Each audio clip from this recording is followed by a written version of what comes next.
सदर कुल हिंद मजलिस इत्तेहादुल मुस्लिमीन व रुकन पार्लियामेंट हैदराबाद बैरिस्टर असदुद्दीन अवैसी ने मरकज़ की हुकूमत से सरकारी मुलाजिमीन को आरएसएस के सरगर्मियों में हिस्सा लेने की इजाज़त देने के फैसले की शदीद मुखालिफत किया और इस फैसले को मुल्क की सालिमियत और इत्तेहाद के लिए ख़तरा करार दिया। सोशल मीडिया प्लेटफॉर्म एक्स पर सदर मजलिस ने हुकूमत के अहकामात की एक कॉपी पोस्ट करते हुए लिखा है कि इस दफ्तरी मेमो से ज़ाहिर होता है कि हुकूमत ने आरएसएस की सरगर्मियों में हिस्सा लेने वाले सरकारी मुलाजिमीन पर से पाबंदी हटा दी है। अगर सच है तो यह हिंदुस्तान की सालिमियत और इत्तेहाद के खिलाफ है। आरएसएस पर पाबंदी इसलिए मौजूद है कि इसने असल में आइन, कौमी परचम और कौमी तराने को मानने से इनकार कर दिया था।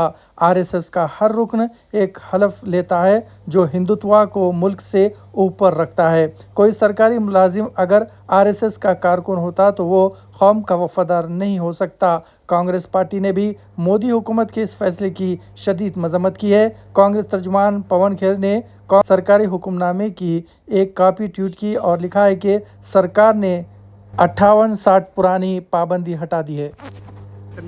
जो सरकारी कर्मचारी वो जा सकते। देखिए, आरएसएस पर महात्मा गांधी के कत्ल के बाद सरदार पटेल ने और नेहरू की हुकूमत ने उन पर बैन लगाया।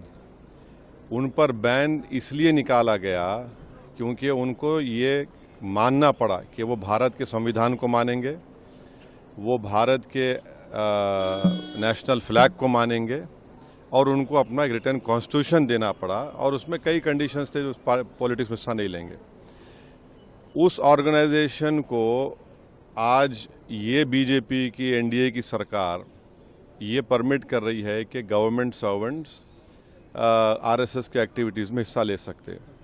तो ये मैं समझता हूँ ये बिल्कुल गलत है, क्योंकि आरएसएस का जो मेंबर का ओथ होता है, पहले तो मराठी में था, बाद में उन्होंने उसको संस्कृत में किया, फिर थोड़ा अमेंडमेंट्स किए। वो ओथ आपको कहता है कि वो भारत की डाइवर्सिटी को, प्लुरलिज्म को नहीं मानते। वो तो हिंदू राष्ट्र के ऊपर कसम खाते हैं।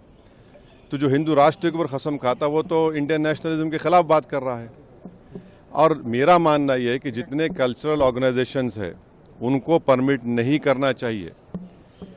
तीसरी बात यह है कि ऐसे कई कल्चरल ऑर्गेनाइजेशंस है जो कम्युनिस्ट आइडियोलॉजी को मानते हैं। ऐसे कई कल्चरल ऑर्गेनाइजेशन, मिसाल के तौर पर जो जमात इस्लामी है। और आखिरी बात यह है कि इस फैसले से बात जाहिर होती है कि ये जो एनडीए के अलाइज हैं, ये लोग क्या कहेंगे इस बारे में भी, क्या वो इसको मानते हैं, उस फैसले को एक्सेप्ट करते हैं, ये उनको बताना पड़ेगा।